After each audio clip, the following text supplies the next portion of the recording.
Hello, friends. Welcome to episode 2 of the Healing the Divide podcast. Today, I'm joined by a very dear friend and teacher of mine, someone who has been in my life for almost 20 years, David Brown.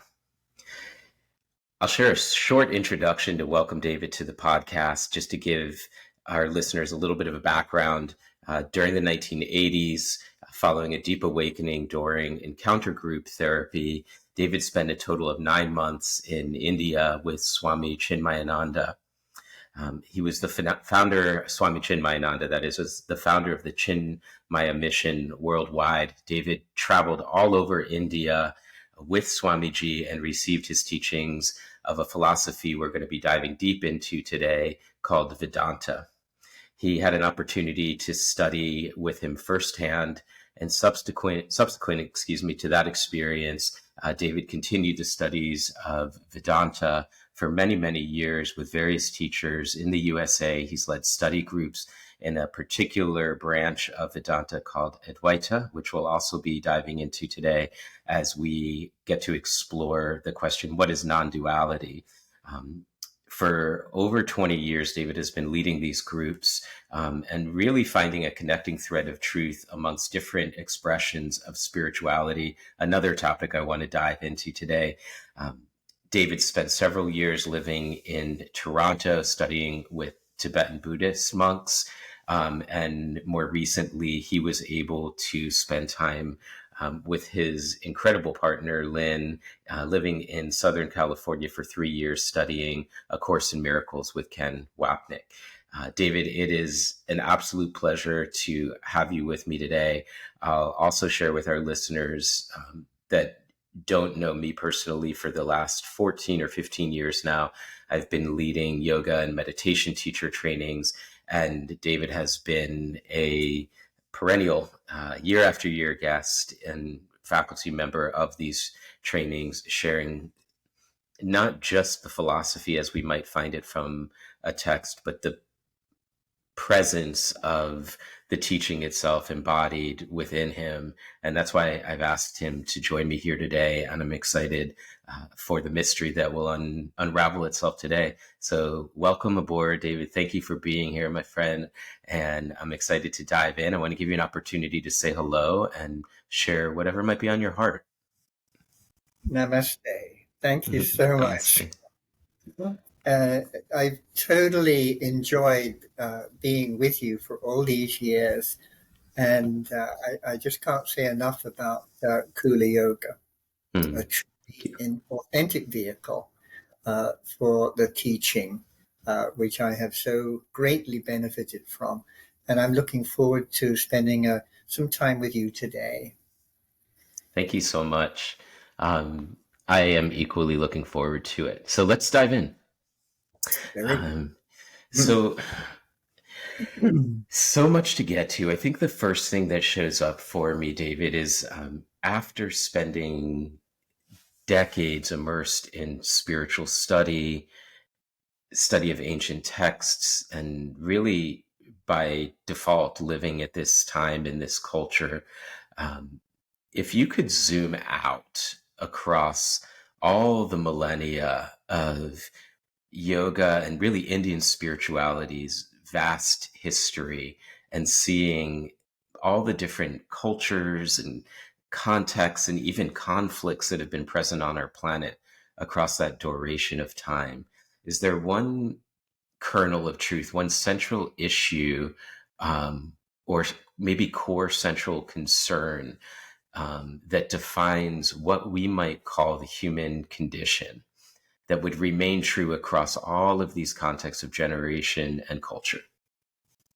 Well, for me, the one overriding aspect of this teaching is realization that ultimately human beings are not separated, that we are part of one enormous, gigantic family. The question is broad, and so I'm sure we'll have the opportunity to talk a little bit about process, but the one overarching awareness, which I must attribute not only to Swami Chinmayananda, but to an absolutely incredible brief audience with Ling Rinpoche in McLeod Ganj in India on one of my trips there, is the awareness that love, the pure presence of being, which we normally attribute to love or agape, unconditional love, is that quality that eventually frees us all from the areas and issues of difference and I guess disagreement. Ultimately, we see, or I have now seen, that these are all conditions. They're all what we call superimpositions. They're all, as it were, conditioned effects of past experiences brought on by our upbringing, our environment, the social mores of the families and the populations in which we live. And teaching the truth, the reality, particularly Advaita Vedanta, as it were, it doesn't cancel it, but what it does is it lifts us above it so that we can be, as it were, living a life of apparent duality, but no longer caught up in the conditioning that implies. I hope that goes somewhere along the lines that you were hoping for. Uh, Absolutely. Thank you so much. I feel like you really actually touched into a lot of the themes that I had written down that I want to spend some time with today. So it's a really nice, broad introductory overview. So I definitely want to access some of the spaces a little bit more deeply in love is our true nature, the interdependent nature of existence itself, being in relationship to the duality of these various processes expressed, while being in relationship to the deeper unity that pervades. And I think maybe a good next step for us, for those of us that might not be familiar with non-duality, I think there is perhaps a tendency to think of it in the first glance view, which is sort of what you were saying a moment ago of like, we're all connected as in the external plurality. My understanding is that non-duality in its essence is really speaking to not just the sort of inextricable quality of the various phenomenological features and their arising and passing, but something that is not beholden to that exact process, that is sort of source and substance from which we arise. So more maybe an internal deeper seat of connection that is in the unseen. I was wondering if you could speak to that in your own way and define to you what non-duality is. It's a topic of the teaching of Vedanta, which is, as it were, introduced into the student population gradually. It's not something that we come and belabor and sort of make a big issue out of. In other words, the realization of the reality of who and what we are is a gradual process for most people, including myself. We work our way toward this. It's like any format that is used to describe a process. In other words, we realize the limitation of the words and the conditioning which the words imply, and the ability of the listener to, as it were, interpret those words in the way that the teacher intends or the scriptures intend. So there's a lot of immeasurable, somewhat subjective constraints when we try to discuss the nature of reality or the nature of non-duality.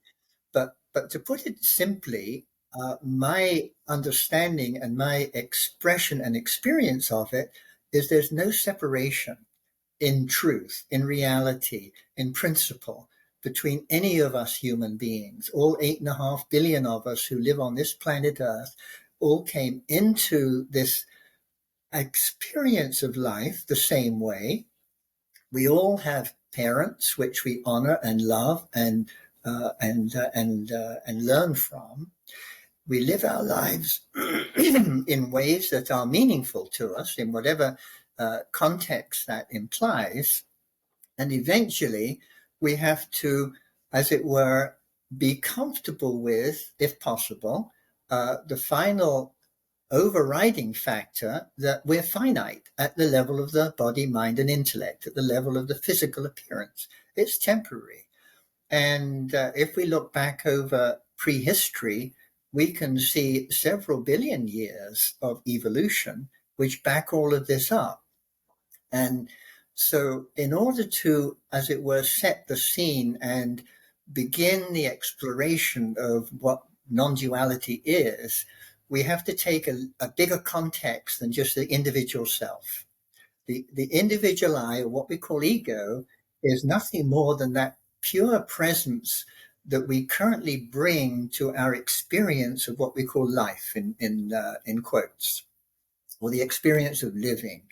And when we go through certain of these fundamental life experiences, for example, being the witness of the birth of our own child, for example, we realize how incredibly complex life is, how immensely not only complex, but interacting and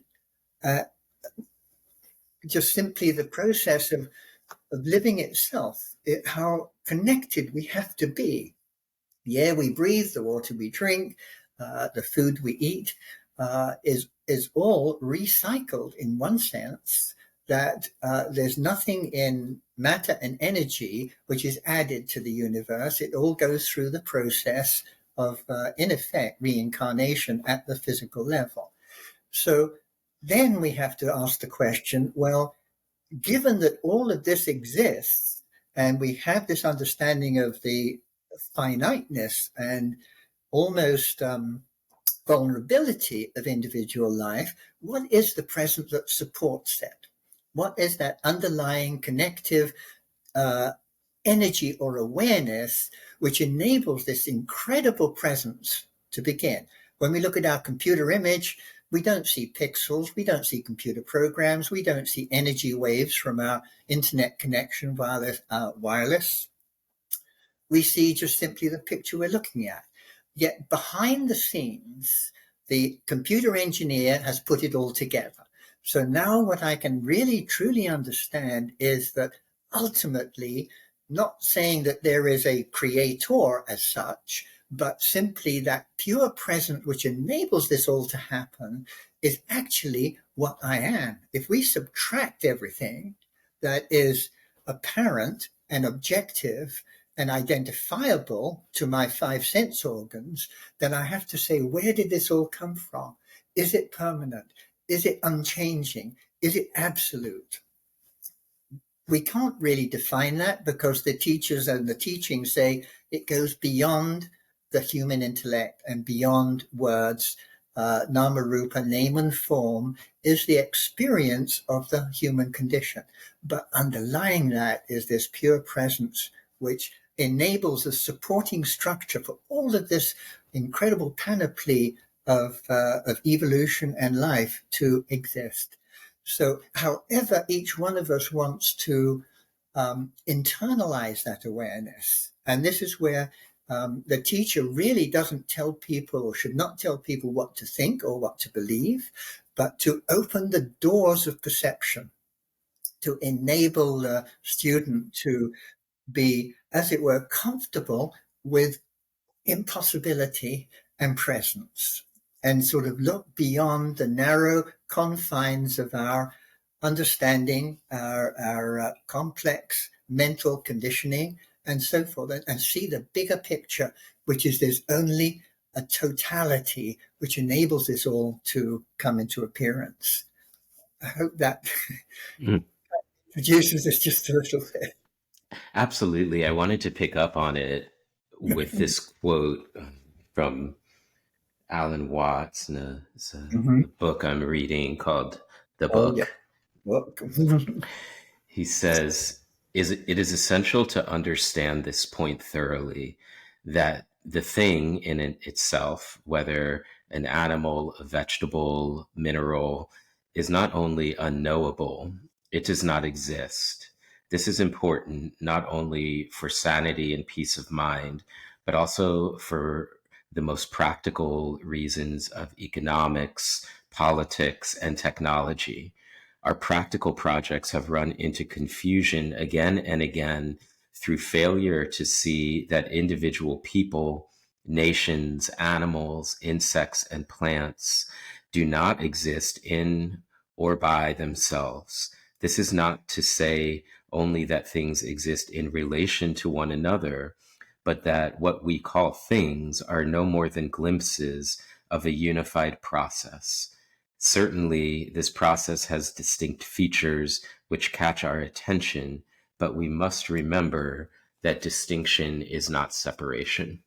Yes, exactly. The picture that we look at, for example, the ocean behind me on the wall, uh, is not the real ocean. It's an image. But what it does is it awakes in my mind the concept of ocean. Now, out there somewhere is a real ocean, not an image, and it's not in my mind. So if I have something in my mind that's an image, which is 99.9% of my perception, I have to accept the fact that it's a superimposition. It's not reality. So what Alan Watts is pointing to, and I really enjoy his writing, and I have a number of his books and recording, he's speaking from his training basically as a Zen Buddhist monk.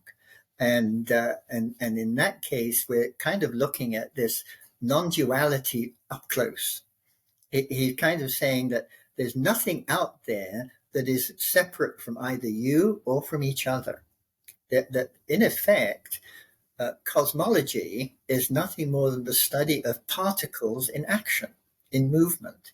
And the beautiful pictures they create and the web in which they are realized is also part of this process of living or life or being here, what we call consciousness. And in that sense, um, we truly realize that there is only this one pure presence or substratum, which is not the material cause, but the enabling cause of what we see, feel, touch, taste, and experience as human beings. So the underlying awareness that results from all of that not only gives us this pansophic experience uh, that this truth exists in everything and in all beings and in all areas of our perceived awareness, our enlivened imagination, as it were, because we look at this construction that we call the world through our own eyes, our own ears, our own awareness, physical awareness, and we create relationships. And it's only with true understanding that we can realize that what blends it all together, the existence, awareness, bliss, Satchitananda, is nothing more than love, presence, and joy. And this joy is ultimately what we represent. So although we might be saddened by the appearance of disease, illness, deprivation of human conditions like homelessness and so forth, and realize the futility of war and how people's anger simply foments additional forms of separation rather than a joining together and a listening and an awareness that together we can create miracles if we choose to. And it's only the ultimate sorrows that afflict the human condition that one can truly say is caused by ignorance of truth, ignorance of who and what we truly are. And once that begins to take hold, then this whole question of projection and condemnation and anger and separation just goes away. We don't have to be persuaded. We don't have to be told by a teacher that it's a sin or it's wrong. We suddenly realize that I see the truth as it is. And I also see all of the, as it were, the awareness that congeals on the surface of truth. And then we look at that and say, oh my God, what a mess. And we have to come back down to that inner awareness that this is not permanent. It's not represented by truth. It's not the reality. The truth is what it is. Can we eventually end up destroying this planet through global warming? Absolutely. And unless we're able to create the environment in which we work together, which we can see that we can help each other far more effectively by cooperation, then we just have to say, well, it's going to take time and the consequences will be real. So I think I kind of went a little bit further perhaps than you wanted, but it's an area to be involved. No, you're right on the thought train that I'm in, and again touched on a lot of things that we'll have to take them one at a time because they're so dense. But I wanted to start with this piece: the consequences are real, and that what you describe as non-duality as the totality. And so my question to you is, if what is true is ultimately what is total, then why is the appearance of an aspect of it that might arise, abide, and dissolve within the properties of space-time not also part of that non-dual embrace? Or am I misperceiving how you're explaining it? I think the underlying awareness that the teacher finally wants to create in a student is to scrape away the misconceptions. In other words, to create a beautiful shining object, we have to remove all of the impediments to its ability to shine. And so there's an undoing. Before there's a creating, there has to be an undoing. And this can be abrupt and somewhat painful. In fact, our own life experiences can easily create this abrasive, reveal the truth to me of what I am, as it were, by its own karmic influences. We can lose a loved one. We can find ourselves in a desperate situation and suddenly realize that I actually have ultimately no finite control over what happens next. And that's a showstopper. When we're with a person who's finally leaving the body, we have an understanding and an awareness innate that this physical body is as it were, just like a vehicle. Like I get in my car, I press the starter button, I expect the motor to start. Well, you get to a certain point in life realizing that some moment in time, this physical body is not going to respond to the starter button. Yeah. And so this is where this awareness begins to then take hold. And the next question then is, well, what is truth? What is this reality? How can it be represented? And then we suddenly realize that all of the perceptions that I have are geared back to my own model of what I've created as being my, as it were, ability to interact with the world of plurality, the world of change. And ultimately we can say, although we don't come right out and say it's all Maya, it's all appearance. In effect, psychologically speaking, if you read any of the Jungian analysts, they'll really go into this question of what is the ego, what does it represent, and really the ego to begin with, we realize is a superimposition. Because if you think about it, we have the body, the mind, and the intellect. And the body appearance says, I'm hungry and feed me. And the emotional experience says, I want to have a big dish of ice cream along with the Brussels sprouts and the cauliflower. And the intellect says, either go for it or drop the ice cream bit and just stay with something that's better. So you have actually 3 tiers of the ego's appearance. Okay. And we know that the body can be changed because we're all yoga students. We know that the emotional mind can be changed because we can mature and understand and put 2 and 2 together more easily. And we know the intellect can be changed through training and through subjective awareness. So the ego itself is plastic. It's a model of the universe that we've created within our own minds. So the question then that finally comes and says, well, if the ego is a transient appearance and it's temporary, what is the reality representative? And if we go back into our yoga textbook, we say, well, okay, there's not only the physical, the causal, and the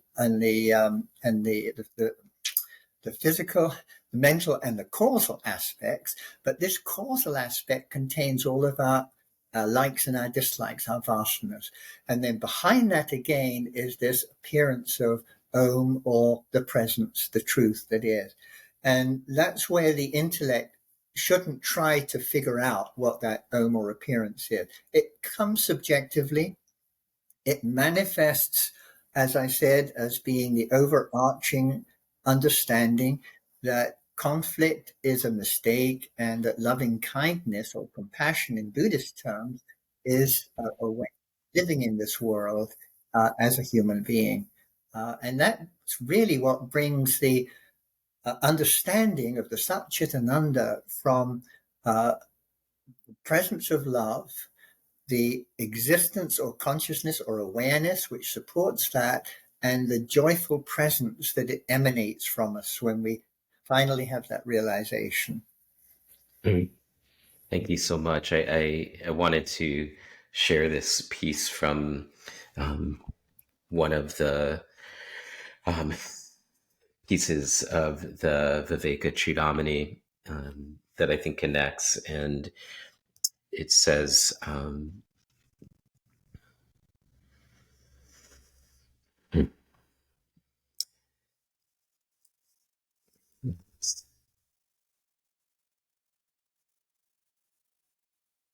this contradiction between them is created by superimposition, and it is not something real. This superimposition, in the case of Ishwara, we might call spirit, is the Maya, the veil, which is the cause of Mahat and the rest, so the whole proliferation of life. And in this case, the Jiva, the individual soul, and then the 5 sheaths, or the layers of self. These 2 are the superimpositions of Ishwara and the Jiva, respectively. And when these are perfectly eliminated, there is neither Ishwara nor Jiva. A kingdom is the symbol of a king and a shield of the soldier. And when these are taken away, there is neither king nor soldier. The Vedas themselves, in the words, now then is the injunction, and so on, repudiate the duality imagined in the Brahman. One must needs eliminate those 2 superimpositions by means of realization supported by the authority of the Vedas. So the idea that what has come into being is, are you saying that is in and of itself a superimposition of consciousness, or that consciousness itself is modifying what is true to perceive it as something other than what it is? It depends on the view of the teacher. We have Sankhyan philosophy, which goes slightly differently from Advaita Vedanta, which is non-dualistic. But ultimately, those differences are just, I would say, more cosmetic than anything else. One really comforting thought is no matter what we think or what we understand or how we behave, we cannot change truth, reality. It is what it is. And we are ultimately like fish swimming in the ocean, trying to decide where the parts are that make sense to me in this incarnation. So there's always going to be loving compassion and understanding for all forms of human condition by one who's, as it were, got at least some idea of what this whole process is actually about. The Bhagavad Gita actually goes into more detail and is somewhat easier to assimilate this principle. And basically, it advocates not only bhakti, which is devotional, karma, which is having a lifestyle which is conducive to kindness and support of all other beings, no matter whether they're human, animal, plant, insect, or whatever, and ultimately non-duality. And that's the final teaching that comes at the end of the 26 chapters, where Krishna really hones in on this and persuades Arjuna, the as it were, the prince who's finding himself in the difficulty of resolving these questions, gives him that sense of comfort and understanding that this is all part of a process. It's all dependent on where we are, what we understand, and how we want to proceed with this awareness in our day-to-day activities. So the three principles are very, very important. I think that when we understand what devotion truly is, and it's representative of seeing in the image the reality, whether it's a loved one in a photograph, this image of you and I on this screen, or acceptance of it, so we can have a meaningful conversation, even though you're not really here, and to you, I'm not really with you. It's just simply a transmission. Yet at the same time, we are treating it as though I was sitting right in front of you in your own studio. Yeah. So that's part of this whole process of awakening, is to see that I can be with this reality as the reality, but still part of the process. So that devotional content, that awareness, that loving kindness is what we call bhakti. Bhakti is the devotion for truth in form. And then we have karma yoga, which means ultimately, not only am I going to experience the result of my actions and also the actions of others, including the country in which I live and the world in which I am part of, that karma yoga begins with me. Like St. Francis' prayer says, let all of this carry on in the world, but let this peace that I feel begin with me. We have to take that individual responsibility to demonstrate this awareness and not expect others to say, oh, wow, this is what I've been waiting to learn all this time. That's not going to happen, And finally, the philosophical understanding that will take whatever form is appropriate. If we do Patanjali's Yoga Sutras, it will be a certain type of understanding. If we go through Vivekachudamani, the Crescule of Discrimination, Adi Shankara Acharya, then it takes you right from the very beginning of this awakening process, excuse me, and finalizes this whole process in where you kind of get this quote from, which is, yeah, it is a superimposition. We understand that looking at our computer screen, that the images we see are superimpositions. Doesn't alter our ability to interact with them. So this whole process of actually becoming awake or aware of truth is really seeing the difference between what I have taken to be duality and what the reality is that supports this awareful process that I still carry in my body, mind, and intellect. It's a complicated answer to a complicated. Yeah, and I'm staying with it. because I think it's worth it, and especially in the name of discernment. And I want to make sure that nuance is honored. And in these sorts of spaces, so often in my experience, one of the challenges in the world that we live in is when truth is discussed oftentimes in the cultural zeitgeist that we are in, it is often with at the level of a debating of beliefs and ideas and perspectives. And the problem to me with collapsing spirituality or reducing spirituality into a set of beliefs is it creates division. And that is contradictory to the undivided nature of spirit itself.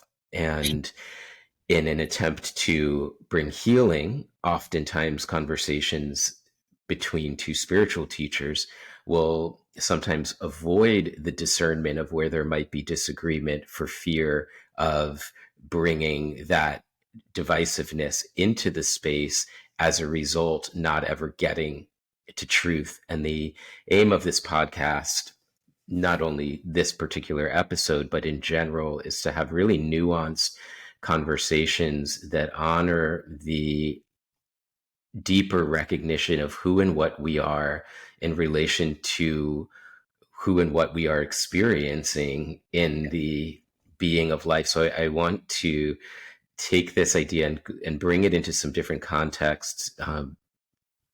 And so it sounds like, from what I'm hearing you say in these particular branches of or expressions of yoga, jnana, bhakti, and karma, that there is especially in the ones you started with, in bhakti, a devotion um, to really the expression of truth in form, I think is how you said it. I might be mixing up some of the words, but there was a certain proclivity towards the expressed, and Yeah. karma, that we experience the results of the actions. And I think Mhm. sometimes the take that I see a lot in the world of trauma healing is almost a pushback against non-dual teachings, because they can really create a temptation at a certain level of awareness. And this is where I think the discernment and the jnana practice is so vital.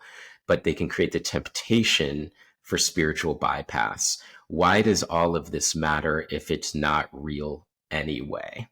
So Mhm. I wanted to serve that one up for you and get your take on, I guess I would frame it as, one, spiritual bypass as a potentiality within non-dual teachings, and two, if we were to not embrace it that way, but to really embrace it in its full import, where is the interface or intersection where philosophy meets psychology in an integrated way that supports healing?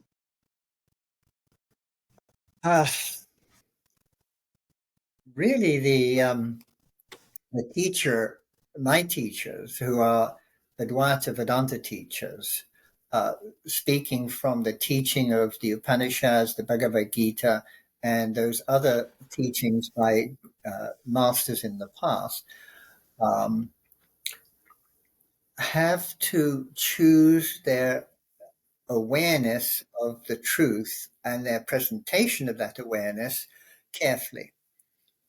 They basically, everyone who has attempted to explain Advaita Vedanta, including myself, non-duality, has run into a kind of a pushback from people who are not actually ready for that experience.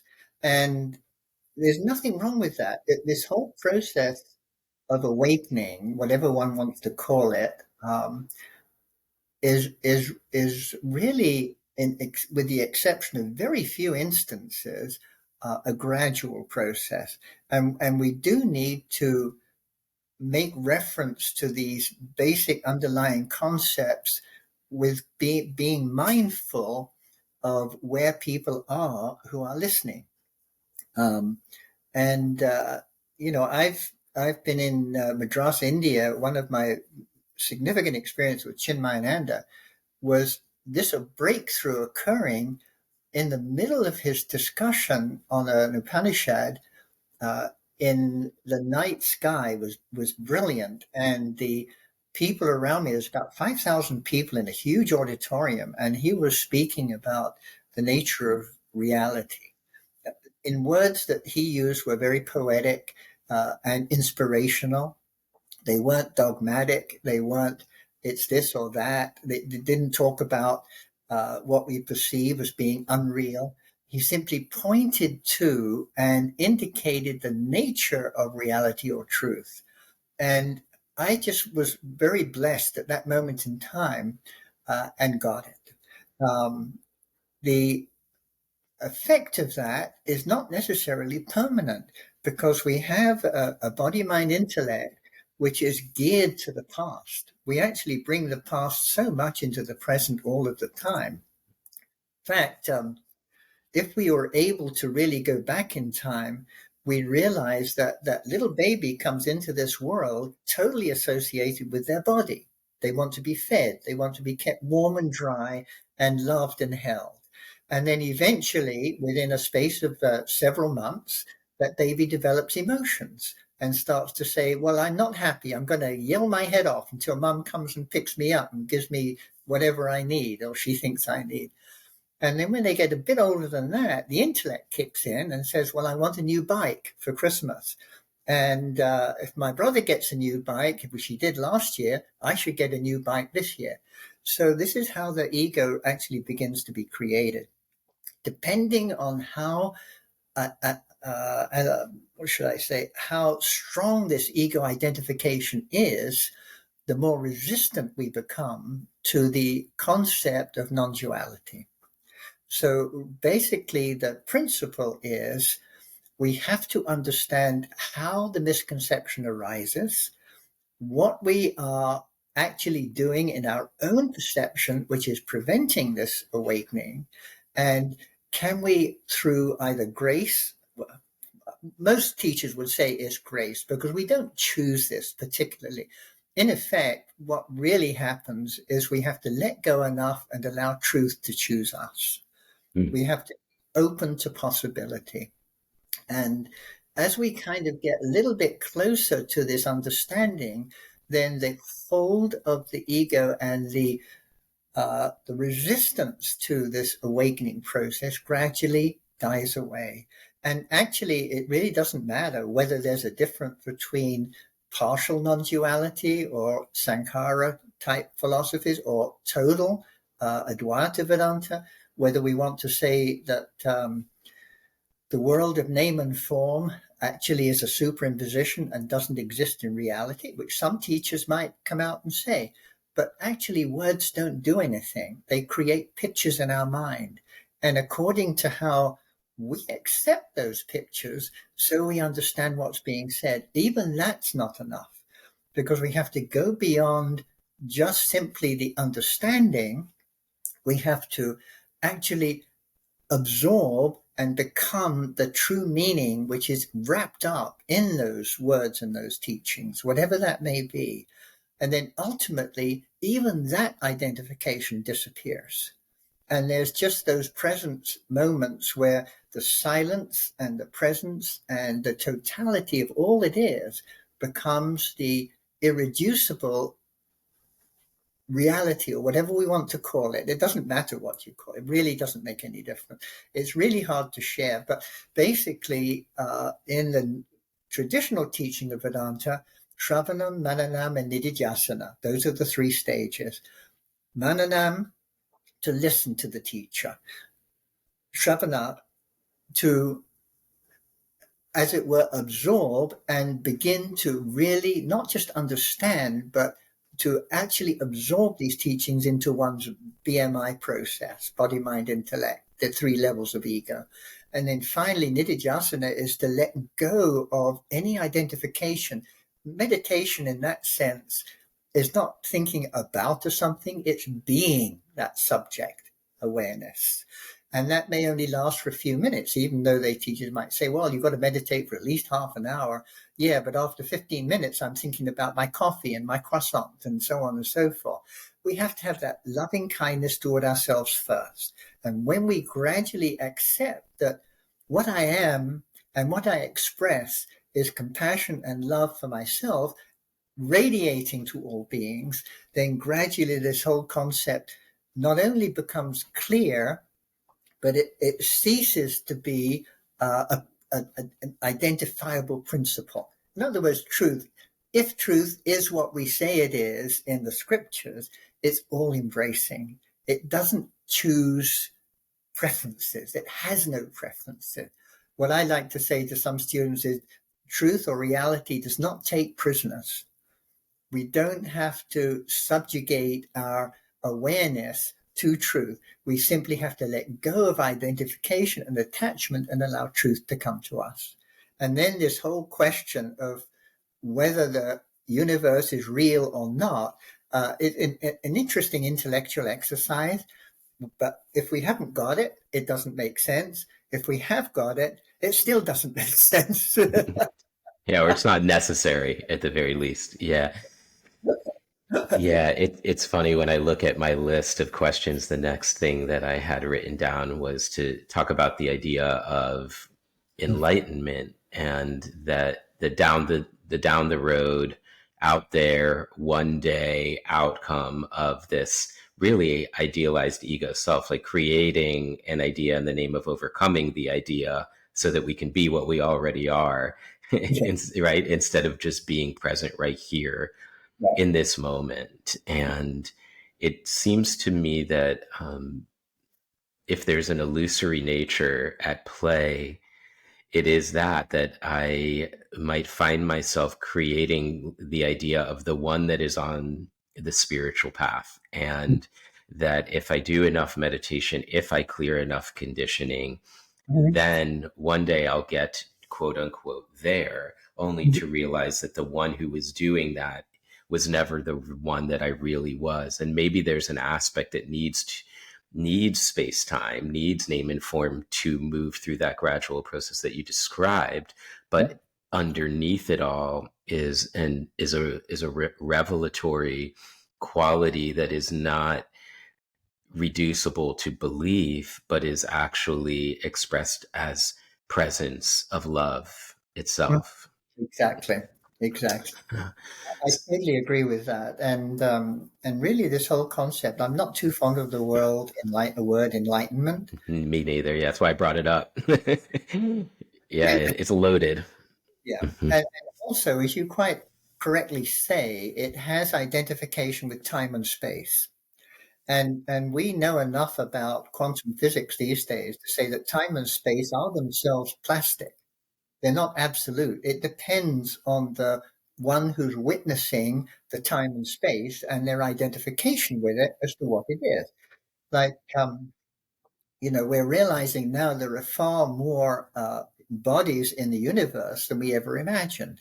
And even then, the cone of vision that we have precludes our seeing physically almost half of the observable universe. And we're still trying to figure out whether it's flat, round, or like a saddle. So nobody's going to come up with an answer about the physical. And so when we're talking about the spiritual, it's a bit unreasonable to expect any teacher to agree with any other teacher. And yet, in a sense, they do. And the reason they do is the way you've expressed it. The appearance of one's individual self, initially, as we've kind of discussed already, appears to be positive and present and absolute. And initially, we have to accept not only is that the truth for us as we perceive it, but is it going to exist for all time? And when we kind of have that understanding that it's going to exist for all time, then there are other ways of working with reality or truth which can be more productive. Like, for example, karma yoga, bhakti, and so forth. Um, But then as we get a little bit further down the road and we feel a little bit more ready to take on something deeper, we begin to realize that what in effect has happened is the ego has acted like a cloak. If you're fond of Star Trek, which is a fun place to be sometimes, you'll realize that the cloaking mechanism of those warbirds was simply a form of subterfuge, of hiding their real intentions from the good guys. And in effect, the cloaking capacity of the ego blocks out the appearance of truth until it gets sufficiently transparent that it no longer does. And then we begin to see glimmers of awareness creep in.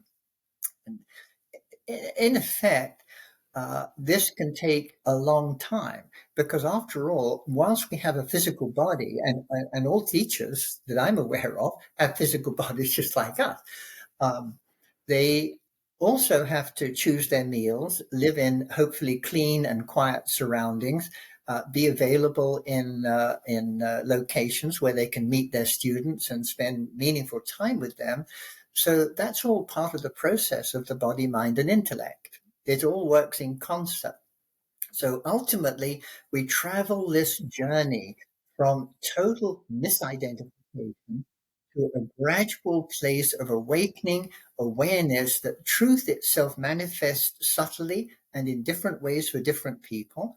And ultimately, we can let go of the conditioning, realizing that what comes up is really the product of the past.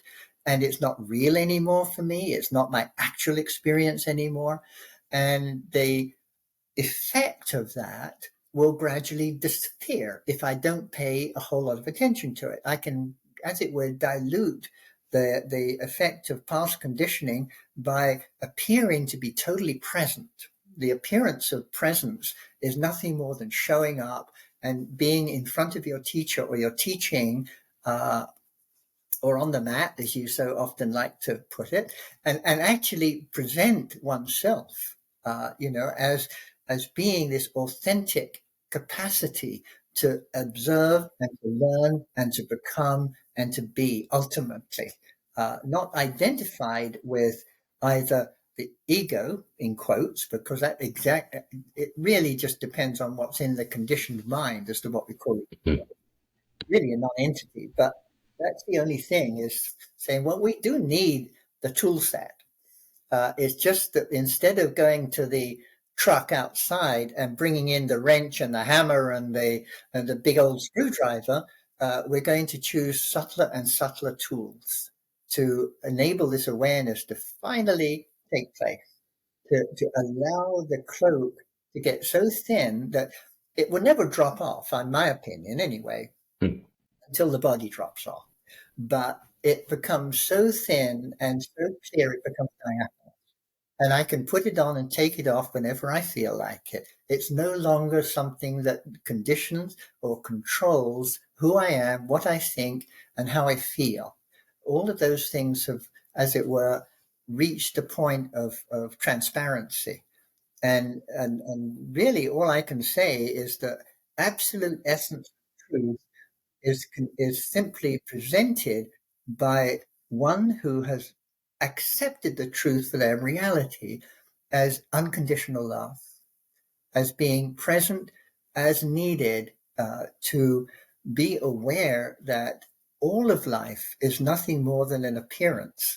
And that appearance can be either blessed or painful. And we want to support and encourage those who are ready to be blessed, and we want to support and encourage the survival of those who are having a difficult time with it. That's basically kind of where it comes down to for me. Yeah. Thank you so much for sharing your heart and your mind and how you see that. It's interesting. I want to go back to the developmental phases that you presenced at the outset there and really see how the traumas and wounds that we experience, not only inner child material, but I think not all inner work is inner child work, but a lot of it is. And as you, I think, so eloquently expressed it, it's the past becoming the present. And the goal of trauma work is to allow the body and brain, the actual somatic aspects of our experience, to really embrace that plasticity as possibility, to be able to let it put the past in the past, so that when we no longer regard the impression or perception of threat as threat, that is the beginning of integration, or the coming into the experience of the underlying wholeness. And to the degree that there are places within us that hold stories otherwise, Mhm. that will continue to experience a division within our own self. And then that division within self will project itself Mhm. outward onto the world. And the recognition of all of this in my own experience has not been enough. That it's also, in that it's almost because that the backdrop of that is the part of me that holds those stories in non-intellectual and non-conceptual domains of body and brain and nervous system and energy, that they need different sets of tools, like you were saying. And so one of those processes that feel powerful to me is to not just say this is not true and this is true, because it doesn't provide the safety that will impart the trust that will allow a new experience to be received by that part of me. And which is why I so appreciate you in sharing the essential component of this, which is love. That it really is when we feel the unconditional love of our own deepest presence, that the parts that have felt exiled off and unsafe and absent of trust can receive now what they didn't receive then. And it's in that we get to put down the not only the misperceptions, but have new experiences that allow us to reconfirm that we are indeed safe, that we actually do belong in the tapestry of the whole. And the fear diminishes somewhat organically in the presence of love, but it doesn't come through subjugation, admonishment, or any sort of evaporative notion of that's false and untrue, so sort of cut it out, which I think perpetuates the experience or misperception, or as you would say, superimposition of divide. Yeah, you put that beautifully, and I totally agree with everything you said. Um, my own experience is we all speak from our own experience ultimately, because we can't speak from somebody else's experience. In fact, authenticity is to be clear that my experience is what's speaking and not somebody else's. I'm not wishful thinking. Um, and I have to say, I grew up in a British household, which was pretty loveless. And I ended up in boarding school at 11 years old and going through all the issues of, and it was a boarding school in Ireland, and I was English, and it wasn't fun. Hmm. And and then I originally emigrated to Canada in '69. And within 1 year, my wife and my three kids decided they wanted to go back to England. So I was left on my own. That's when I got into starting to work on myself. I realized that I could either be a miserable human being or I could do something about it. And that's been my philosophy all my life. I can really have to say that the incentive to learn and to become and to, if necessary, change has to be kind of an inbuilt driver. It's where we look at the three gunas in our classic teaching of both Shankara and And Patanjali and in the Yoga Sutras and so on we have the tamas, the rajas, and the sattvic. Those are capabilities of the mind. You may not want to get into that depth of detail here in this No, that's interview, but fine. Yeah, if you could describe it for people that might not be familiar, I think that would be okay. helpful. The way that the classic scriptures of the Far East, mainly India, describe the psychological process that each human being finds himself in is there are three basic states. Now, it is possible for an individual to move from one state to another. It's not necessarily permanent. An example of this would be what makes the teacher a teacher and the student a student. It's the willingness to accept the role that we find ourselves in and not advocate or choose or yearn after a different role. So we have the sannyasi, the one who comes into this world already pre-programmed, as it were, with understanding, capability, and a willingness to share the truth. And we have householders like us who are basically living the life of identification with cause and effect. And so ultimately, the way, as it were, to reach an understanding of reality or truth or present is to realize that we have options. We don't have to really stay stuck in the same situation again and again. But we have three states of mind that can be looked at and to help us make that decision. The tamasic state is the state of basic unawareness, unwillingness to engage, fear of change, fear of, for example, all of the different ailments that life can bring. And one way out of that, which is the way I came, is you go through such traumatic life situations that you realize that this is not a valid place to be. This is hell on earth, and we do not want to stay there. If we can realize that, then we can move into the Rajasic state, which is Rajas literally means the ruler or the Lord, and literally it means I can actually do something different from what I choose. Now, it has qualities, and each of those qualities represents an ability to move into the next stage or an ability to be stuck in it. So if we are rajasic in our understanding, we can be either I'm going to make a success of my life, I'm going to be an engineer, a lawyer, a computer programmer, or whatever. I'm going to have a car and a house and all of the other trappings. My kids and my grandkids will be surrounding me for the rest of my life. And ultimately, oh, by the way, I will go to church on every Sunday and try and get fixed up that way. So that Rajasic stops at that point. But the next step of Rajasic is to say, I don't think this is telling me the whole story. And if grace starts to operate in your lives, which it always does, there's no question about that, then the teaching is presented in a form which can be made use of. I went through different areas of this. I was in encounter groups, had a significant breakthrough in those encounter groups and changed my life totally. Eventually married, I actually went to work for the Canadian National Institute for the Blind. Learned all about, because that's what I wanted to do. I wanted to make something happen in my life that was more meaningful.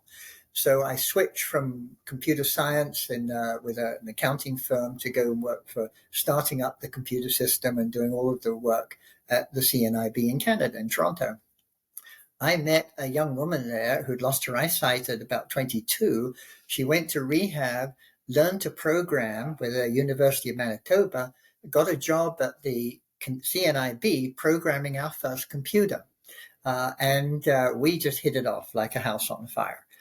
She had zero ability to see, but she had the most incredible mind and a capacity of energy, which I truly admired. So within 2 or 3 years, we were married. After 7 or 8, she was a diabetic. That's what caused the blindness. At her age 30, she didn't quite reach her 30th birthday. She had a sudden heart attack caused by the blocking of the arteries, which is one of the unfortunate downsides of childhood onset diabetes. That set me back quite a bit. It took me really, and I had incredible insights. I had dreams, I could write poetry, but it kind of made me look at where I am in my relationship to what I call life. And I was with this person 1 minute and disappeared the next. And that gave me a sense of reality, or the fragility of life as reality in my sense at that time, being Rajasic only, that was just intolerable.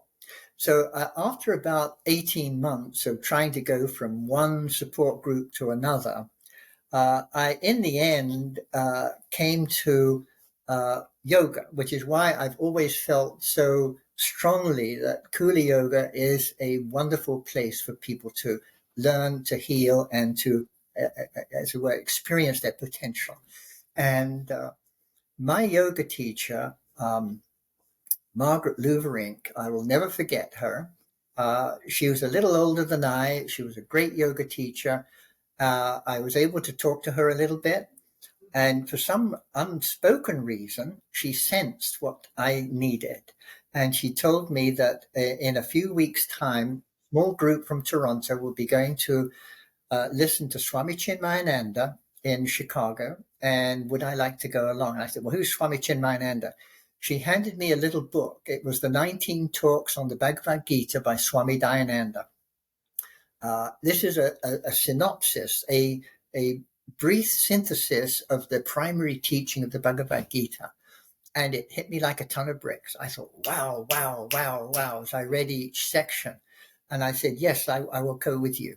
And that was the turning point for me. That actually created the, as it were, the magic moment where I could say that things changed. Did it? Was it something I chose? No. This is where this whole principle, when the awareness finally starts to take hold, then we can actually move beyond what we perceive to be a place. So this is where the rajas, the aspect of I want to accomplish, begins to shift into the last and final stage of mind awareness, the sattva, which is the desire to learn, the willingness to accept that there is more to this understanding than I could possibly have imagined. I'm ready. I do not know the answers for myself. Please show me, teach me, take me from where I thought I was to a place where I can be who I am. And Chinmayananda gave us meditation in the 7 a.m. He gave us Upanishad in the morning class, Bhagavad Gita in the afternoon class, satsang in the evening. For 10 days, total immersion, unbelievable. And it changed my life. Well, that was 45 years ago, and I can change my life ever since. And one of the things he said to us was, because we were all enthusiastic members of our little group in Toronto, I'm going to be teaching, this is what he said, the Vivekachudamani, Adi Shankara's masterpiece, to all of these students in North India. We have a new ashram, and it's in North India, close to the Himalayas. And we're going to also have some religious ceremonies there. Hanuman, which is a beautiful spiritual rendering of truth in action, is going to have an abhisheka, which is an opening, a blessing, a pouring on of milk and honey and Ganges water. And you'll be part of that. And this will be the first session that I will be teaching in this location. Who would like to come? Yay! So here was me, Dave, absolutely no idea of any Indian concepts at all, no idea of Vedanta, no idea of nothing about anything that he was explaining, getting on a plane, flying to New Delhi, getting on a bus, and going rumbling through these really rocky roads all over to this new ashram and staying there for 2 months. And I just absolutely loved it. In fact, can I show you a picture? Please, yeah. Thank you. I show this occasionally. This is Ah, I love it. This is what it looked like all that time ago. It's about Beautiful. 42. and and the whole thing kind of took off. I had a leave of absence from the accounting group where I was working because I moved to when my wife died, I left the CNIB. It was just too much for me in that 2 year period. Went back into accounting and worked as a data processing manager. And I took a 2 year leave of absence from the 2 month leave of absence. And after that 2 month retreat was over, I said to Swami Chinmayananda, I need another month. Can I please go to Gangotri, which is Uttakashi, which is on the Ganges, where a little ashram existed that was the original residence of Chinmayananda's teacher, Swami Tapavan.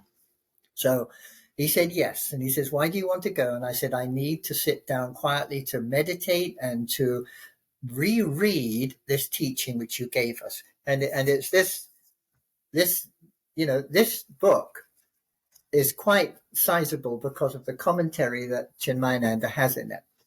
And so I did that. I wrote back to my employer. I said, I'm sorry, but 2 months wasn't enough. I need another 1 month. And stayed there until probably middle of December. So after about 3 months, I eventually went back, said goodbye to Swami Chinmayananda, hoped to see him in Toronto when he came next, and went back to Canada. My job no longer existed. They decided that extra 1 month was a showstopper from them, so they hired somebody else. And I certainly didn't blame them because it opened another door. I could work as a what they call a contract employee. And I went to a consulting agency and I worked for them for a while, and then started to take like 3 or 4 month assignments working for banks and trust companies and so on. And the idea was I never wanted a permanent job again. After 9 months went by, I hopped on a plane, went back to India for another 3 months. And I did that 2 more times. And then found out that he was coming to the United States frequently. And I could go to different ashrams and listen to him teach and so forth, which I did and still do. So it's nothing. And the other thing is this Sattvic sense of awareness is almost irreversible. We still sort of slide backwards and forwards because we need to do things. We need to organize things in our lives. We have bank accounts. We have to pay, whatever we need to do to keep our home and lifestyle in one place. So it's all going to be present. So we need a little bit of rajas and we need a whole lot of sattva. And occasionally when we can't sleep at night, a bit of tamas works too, So, but we don't do drugs, we don't smoke, we don't use anything that affects the physical body in a less meaningful way. That was quite a mouthful. I kind of returned to you. I hope that was okay. Yeah, I so appreciate the story and the personal piece of your journey, David. What an incredible roller coaster of a journey of humanness. None of it was planned. Couldn't see it coming.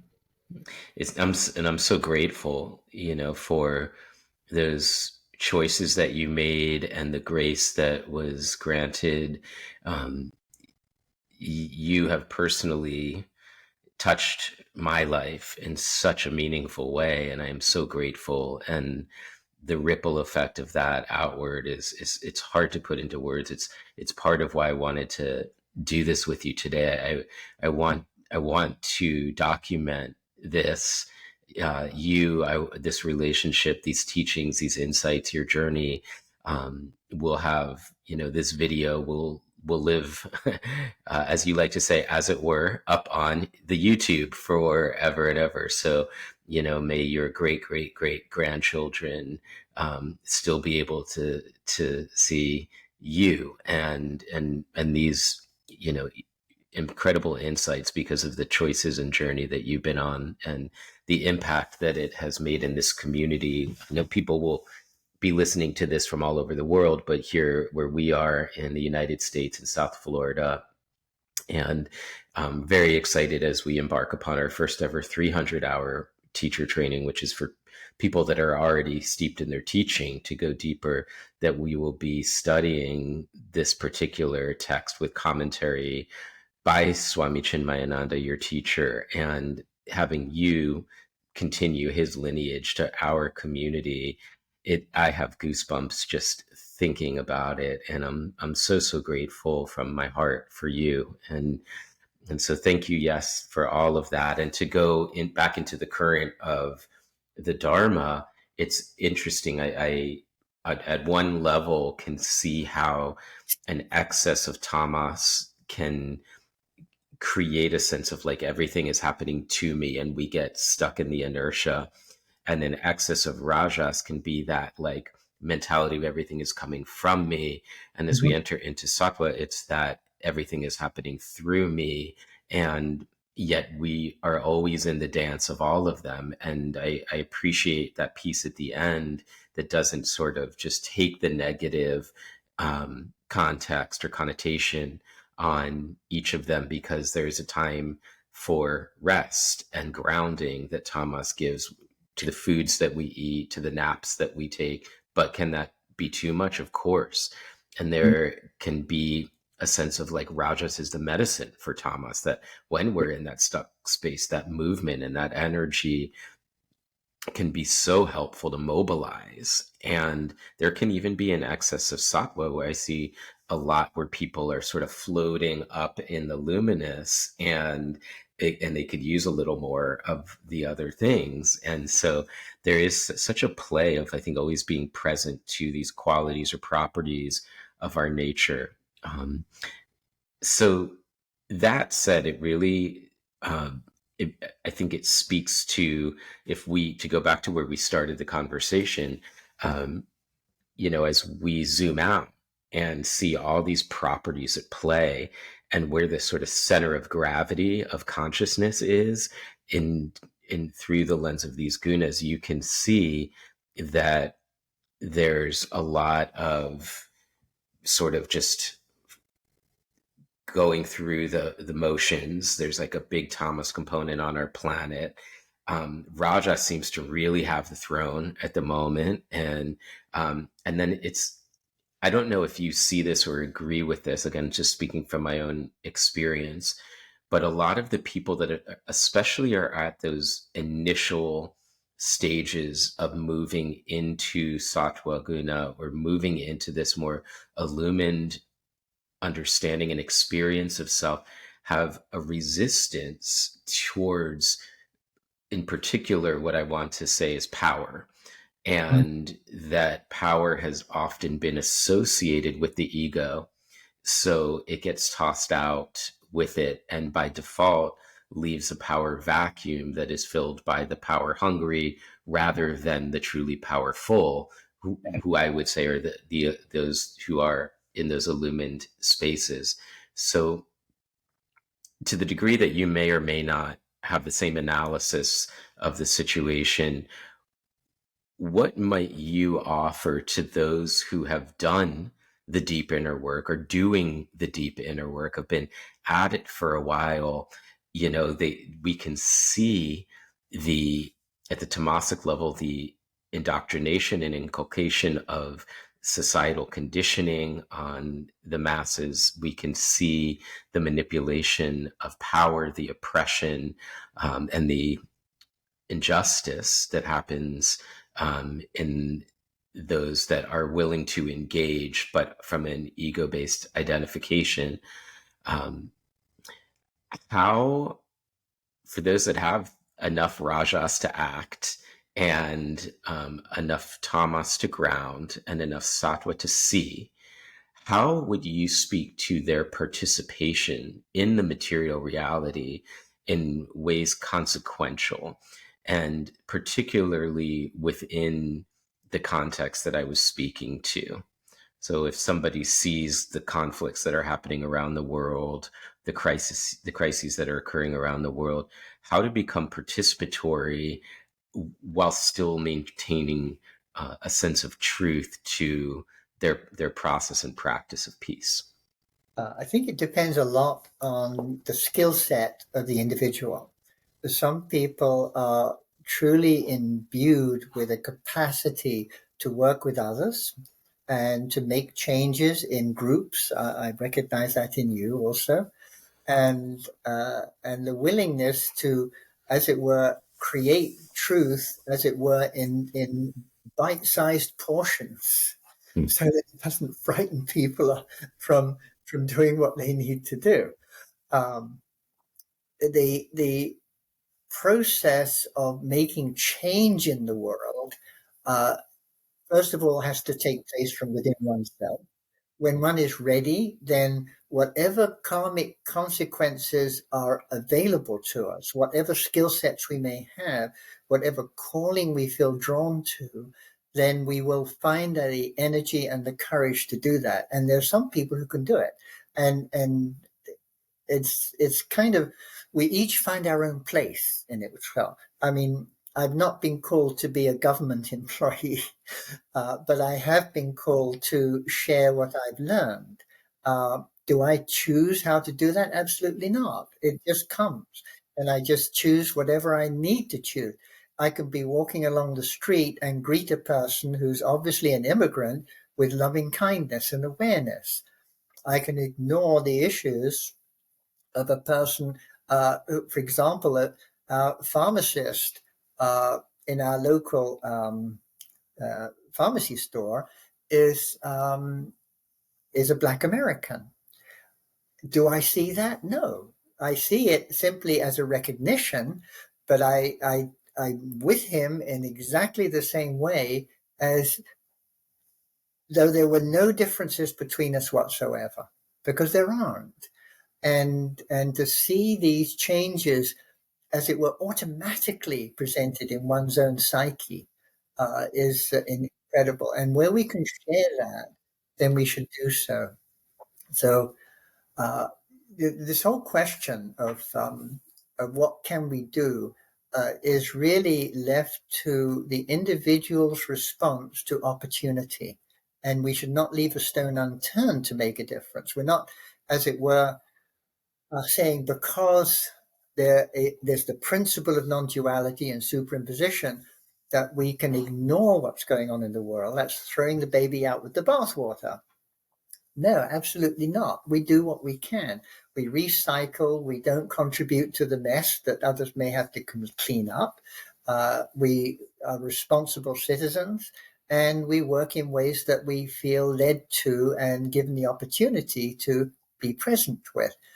Um, is there an ultimate purpose? Well, this is because we have a physical body. This is because we have karmic responsibility. This is the parabdha karma issue.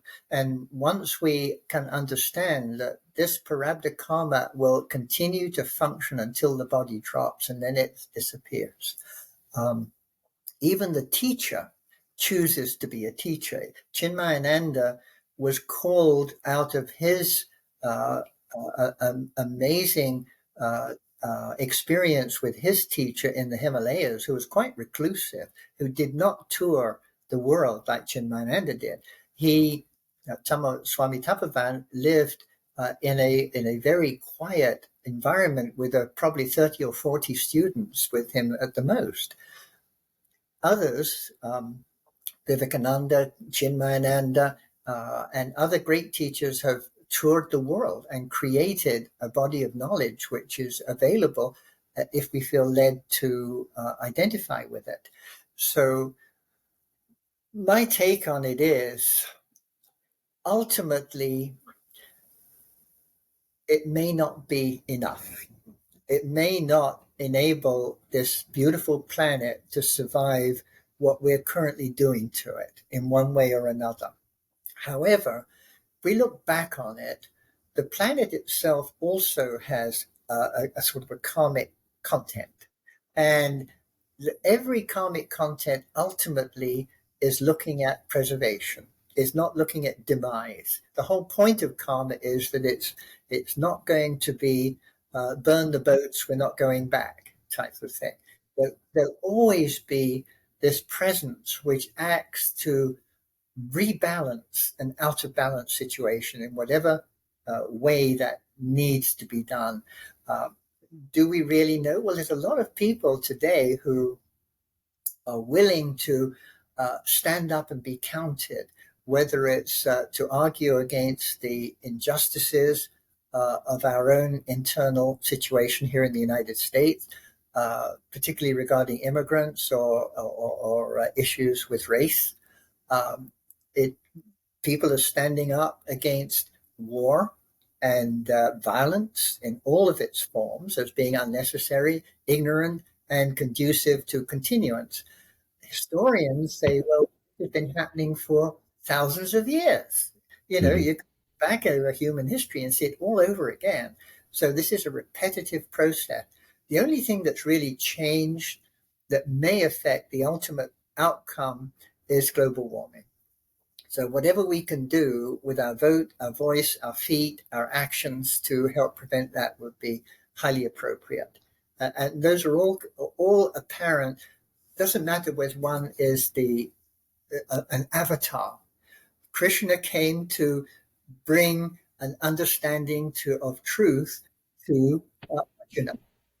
Ram created a constant epiphany, as it were, of how to deal with Ravana, the image of evil in the old days of the Puranas. So there's all sorts of ways we can, but we never stop until the body drops, seeking to prevent and work against ignorance in whatever form is open to us. Thank you. Yeah, thank you. I think it's interesting the way the pendulum swings. We got into this a little bit in the last episode when I was interviewing Arian Wiggins, and we talked about sort of utilizing the tools that we find in helpful in creating connection within coupleship, particularly within domains of difficulty, upset, and conflict, and applying them within contexts of geopolitical spaces and where they might be applicable and where they might not be. And I find it a fascinating question that I think I'll tend to bring up again and again just to hear the different answers and see and it's interesting to me. I think there's, to go from a place where we were so identified with our identity of our manifest identity, our ethnicity, our gender, our race, our beliefs, etc., and the suffering that ensues from that, the separation and the difference making it generates. And I'm not saying difference isn't positive impact, but the sense of I see you as different. I see you as separate. I see you as other, and how that generates and promotes lack and separation and conflict. To move into this, I think, where the non-dual offers the colorblindness, the recognition of oneness, and yet I think there's a penduluming back to center here where it's I see you as an extension of reflection and in connection to me, but I also see your lived experience as demonstrably different than mine. And I don't claim to understand what you have moved through. And I think to a large degree that colors the way that we experience this journey of life. And we were speaking about in this episode the value of curious, deep, and empathic listening. And maybe that's a place that we could start from. Mm-hmm. Tell me about it. I'm curious. I'd like to hear. And when we can feel each other's presence and we can feel each other's hearts, maybe that can awaken and this is my sort of hopeless optimism, romantic, positive outlook, Enneagram type. But I still maybe cling a little to the hope that there will be, despite all that I see contrary to this right now in front of what I hope to be are very open eyes, that there will be an ushering in of inspired leadership where it's not a me versus you, but I'm here to listen, I'm here to understand. And maybe that's naivete, maybe that's, like I said, romanticism, but it gives me a sense of purpose to work towards that, and my voice feels strong, my energy feels mobilized, and I feel inspired to participate in such a way, and to raise my children to participate in such a way that stands for something, and to bring this higher consciousness into action. It's, we talk about in the Gita that yoga is skill in action, and a lot of our talk today has had that sort of thematic energy to it. So I want to put you in two different contexts and hear what you'll say. So a little thought experiment, if you'll entertain the notion. You are invited to give the keynote to a college graduation. What do you share with the students that are getting ready to leave campus and enter into this next chapter of their lives? Well, I think the most important thing is to never hold back with whatever skill set one finds oneself capable of. The second thing is to develop an awareness of what the effect of that skill set is going to have on your family, your environment, and the population as a whole. We see skill sets developing now in artificial intelligence. That can be misused just the same way as we see so many posts on Facebook, for example, which are either untrue or designed to mislead, or simply there to promote, a like and therefore some form of remuneration. So one has to have values. One has to develop a sense of what's appropriate for me personally, because that's who's going to be affected by a lack of values, a lack of understanding, ignorance running amok. And will cause the downfall of many people because they get burned and hurt and sometimes even, lose their sense of willingness to continue living because of situations that they find themselves in. We saw that on the collapse of financial empires, where the owners of those empires or people who got involved in scams involving those empires lost everything, and they lost the will to live. So this whole process is really just simply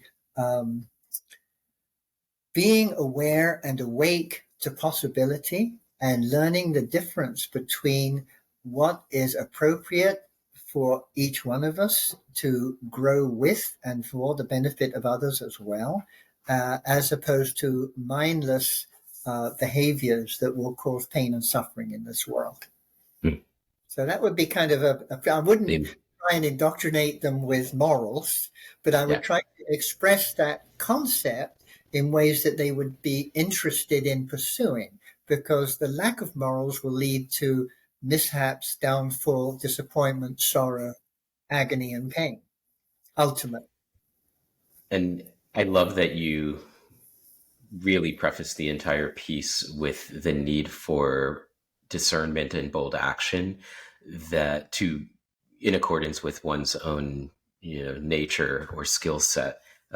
Going back again to the Bhagavad Gita, it says our faith conforms to our nature, one's faith conforms to one's nature. And I think that's important to see, that there is a sense of being in alignment with one's own truth. There are particular philosophies and texts and scholars that I've been reading recently that are strongly opposed to that, because of the promotion of individual expressivism and try to contort the external reality to match the internal needs of the individual, and that they hold that that's sort of the downfall of society. So maybe we'll save that for a further discussion. I might take a different approach on that.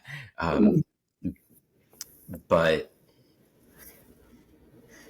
within that, there's a sense of the co-opting of moral authority or the perception of moral authority. So this is really an interesting piece before I put us in in the thought experiment number two, to really look at. I was reading a quote yesterday from Saul Alinsky, who wrote Rules for Radicals, deeply informed Hillary Clinton, Barack Obama's policies and approach to community organizing. He was the guy that created community organizing.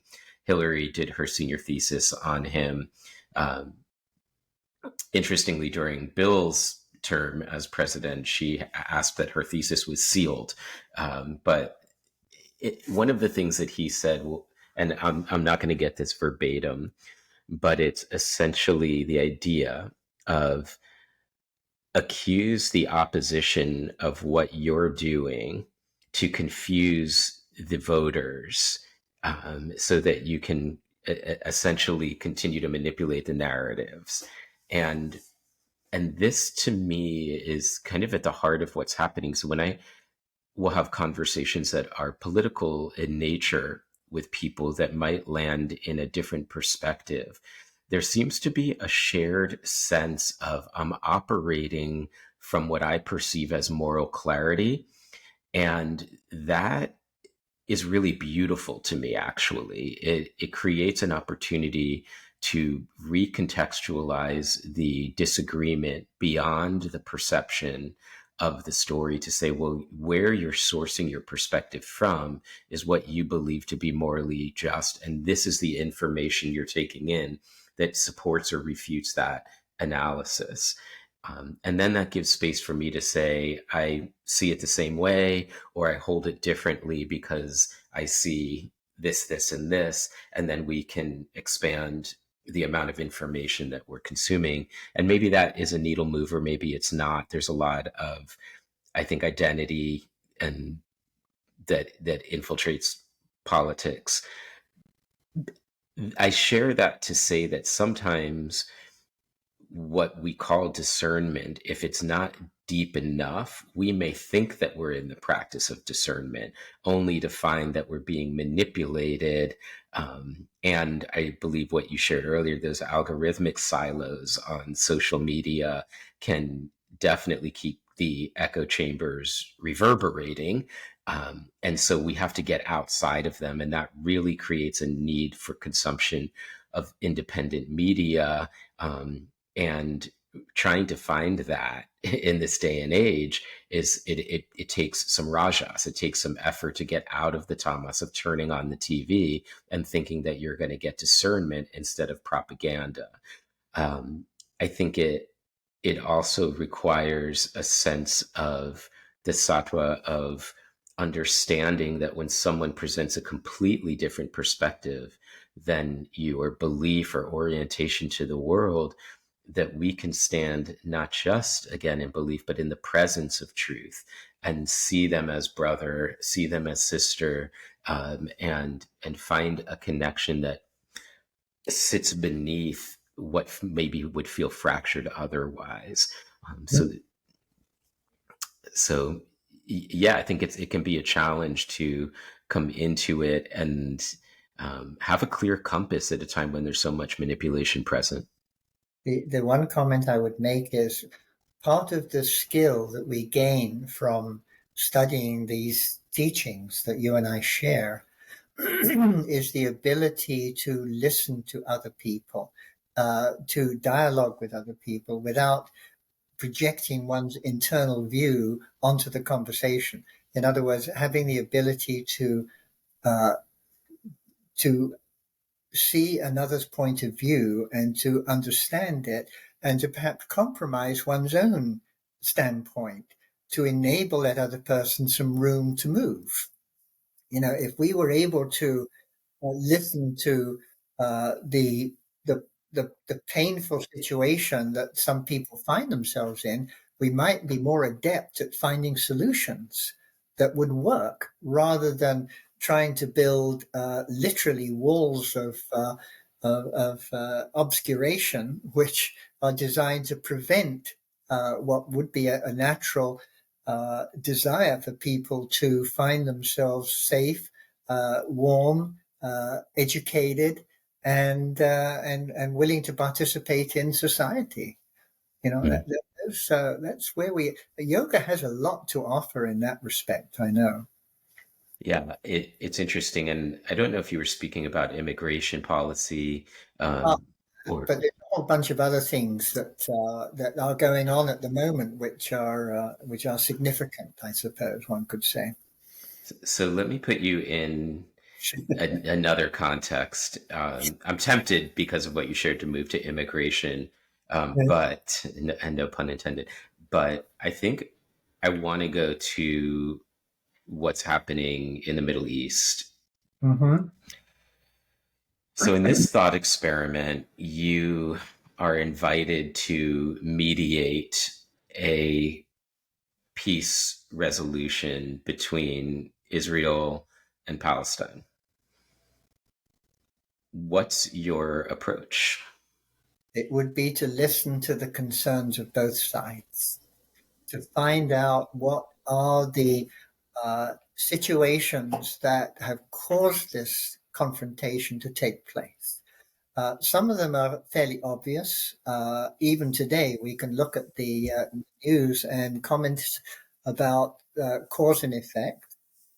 But when a population, regardless of their circumstances or heritage or race or economic situation, when they're subjugated to the will of another group of the population, there's bound to be issues. And so the only way out of that is to even the balance. It's to see where merit exists and where violent response creates this difference, this huge gap in the ability to even see each other, let alone meet and speak and find appropriate solutions to an issue. Um, so I can say that basically, yes, any form of violence is going to be ultimately a deterrent for any form of rapprochement, any form of agreement, any form of mutual understanding.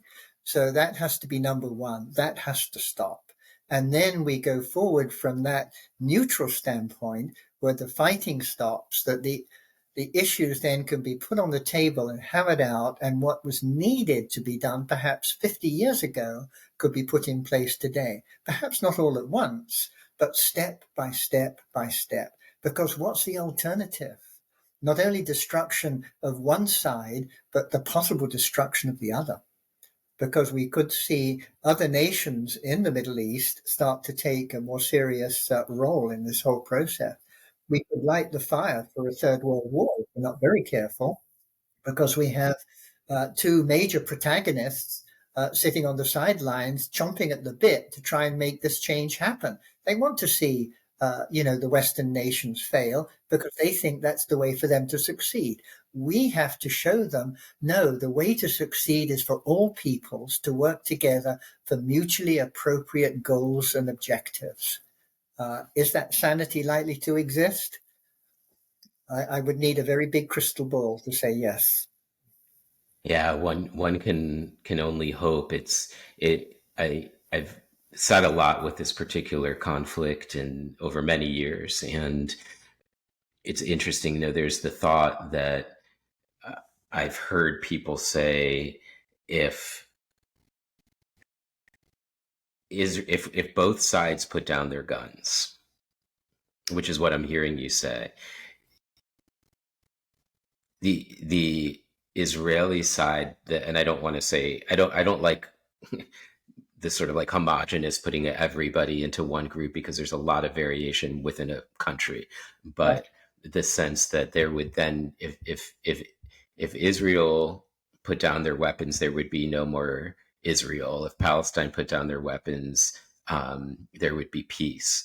And I don't, I have a hard time believing that and reconciling it with what I see in front of me, and the larger context within which October 7th has arisen. And if we keep contextualizing out wider and wider, and all of a sudden, within a minute, we're back 2,000 years. I land simultaneously in two sort of polarizing places. One of them says, guys, like, at what point is it like two sets of ethnicities that both have a claim to connection with a particular bit of land that feels like home and has been home to them and their families for many generations.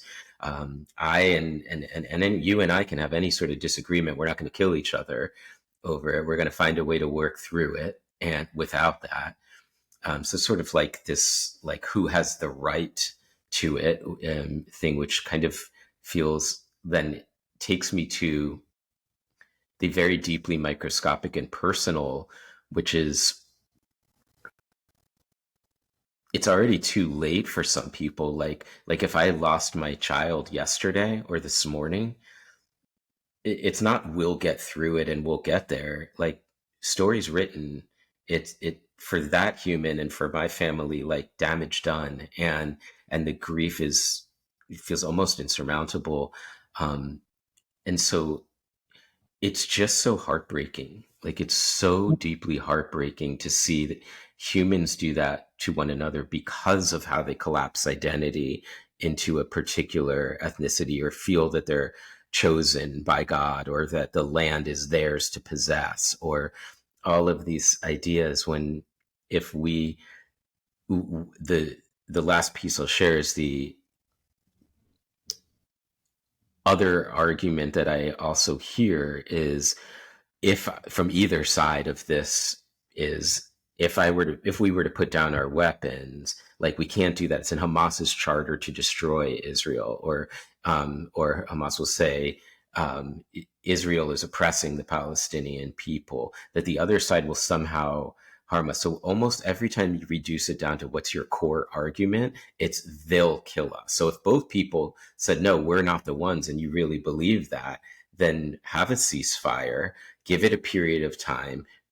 At each phase, when certain benchmarks and thresholds have been met, then there's an extension of safety there. And then perhaps new policy can come in when these benchmarks are met. But at the end of the day, to be honest, if there's any division, I don't really see it between Israel or Israelis and Palestinians at all. I see the only place I could put a demarcation, I think, and still hold true to my sort of value of the fundamental non-duality, is those that are aligned with violence and those who are not. And in that case, I would put the two quote unquote sides into one side, and then I would put the people that are the victims of that on either side into the other group. And then I would see it all through a lens of the frequency of consciousness within which the individuals are operating. And I would use that as the delineating consideration, and then seek to shift power to the higher frequencies of consciousness, regardless of which geographical or ethnic side they happen to be on, and let them do the negotiating. I agree with what you just closed your remarks with. That makes a lot of sense. The thing is, there's no such thing as a group. Right. A group is actually a position right there, staring us in the face. Every individual makes up the group. Every individual has their own likes and dislikes and their own tamasic, sattvic, and rajasic temperaments. So we can only speak to those who are willing. To those who are not willing, they have to either be bought off or, as you kind of put it, divided into another group. But realistically, that might be difficult to do. So I think that the most likely effect would be to develop a carrot and stick approach, where if you don't agree as a group, in theory, to this set of regulations and demarcations, then we go back to war. Which would you prefer? that kind of willingness to listen to alternative possibilities and choose what comes out to be the best possibility given the circumstances for a general collective of understanding. We have gone through this before. This is not insurmountable. We have survived 2 major world wars in Europe. The Second World War, I was actually alive in, and I remember the bombers going ahead and the whistle of the bombs coming down and the house next door being blown to smithereens. I grew up, 5 or 6, listening to people tell me how terrible Germans were and how they, ransacked the country and what fascism was. And it took a while for me to come to my own sense of understanding. It wasn't permanent. And now I have no angst, no issues, no problems with either any nation in the United States, in Europe. An interesting analogy is during the First World War, which was a terrible trench warfare dragged on for years across Normandy and France, there was one Christmas Eve where the German soldiers in the trenches celebrated their own form of Christmas, and they sang the most beautiful rendition of O Holy Night in German. And it wasn't very long before the British troops on their side of the trenches, only 100 yards away, joined and started to sing the same tune in English. And it wasn't long after that before men started to climb out of the trenches, cross no man's land, and exchange gifts and backslaps and hugs with the troops on the other side. Human nature has a capacity to seek the best solution to a conflagration. How did it end? The officers who were responsible for the conduct of war started shooting. And the men had to run for their lives back to the trenches from which they came. They deliberately ended it. It might have been just a pocket. It might have been a few miles. I really don't remember enough of the details, but it was in effect a miracle brought on by the human love and understanding that's resident in all human hearts. And there probably were British soldiers who hated the idea and stayed in their trench, and probably German soldiers that stayed in their trench, that they didn't pick up a weapon and shoot. It was the officers and the ones responsible for the conduct of the war that did that. So the leadership is required, whether it's the leadership of the Likud, the leading party in Israel, or whether it's Hezbollah, or whether it's any of the groups that are resident in the Palestinian areas, to agree in principle. And their responsibility then is to get enough support for that principle to be put into effect, not back away from it. So I agree with you that, and the other thing is, we have to be aware that each individual will have their own mindset. And so we have to comfort and help and perhaps heal those who have lost devastatingly whole members of their family, entire family groups in this horrible situation. So it won't be easy, definitely not, but it has been done before. Don't forget that the United States dropped 2 atomic weapons on 2 cities, Nagasaki and what was the other city called? Hiroshima. Yes, Hiroshima, wiping out millions of innocent families, all in the name of war. Now we are in friendship situation with Japan. It took years to get there, but it did happen. If we could go back, would we ever do that again? Lord, I hope not. There must have been a better way. But it wasn't found at the time. The expedient was there, the power was there, and one could possibly look at it and say that was a misuse of power. There could have been better ways of ending the conflict with Japan than wiping out all those people. So genocide has happened on this planet, warfare has happened on this planet, healing has happened on this planet. It's not impossible to go ahead with a healing process, even in Gaza and Israel, in my understanding. Yeah, I see that, and I yeah, fingers crossed. And here's what I see in it is when I hear that, I still hear there is the connotation of group, like so, like the Americans could mend those hurts with the Japanese, but we're sort of like collectivizing this amorphous idea of Americans and Japanese, and at the end of the day, what really happened is there is the journey that those human beings on an individual level happen to be on was taken from them, and without, and there's no right for that, and I don't know how, when that happens, beyond even the atrocity that I personally can't seem to get past, but the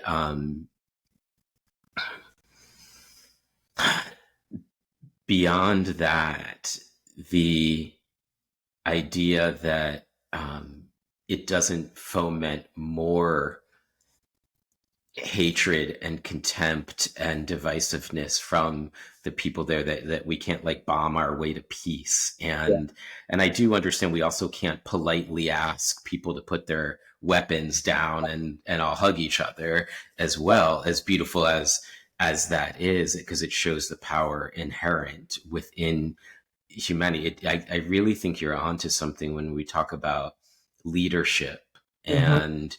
and that when love and recognition of truth, Yeah. and recognition of truth as love, and love Mm. is truth, when that exists in leadership, then we will begin to have a trickle down effect where those aren't the bases of where we're making decisions, and how those powers that be allow that, or attempt to prevent that from happening.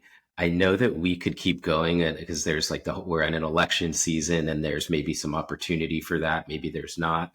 Um, I know there's more issues going on in the world, but I want to stay true to my commitment to the time that we've dedicated to this conversation. And so, given that there are just a few minutes, I would like to invite you to share, given all the different areas that we have discussed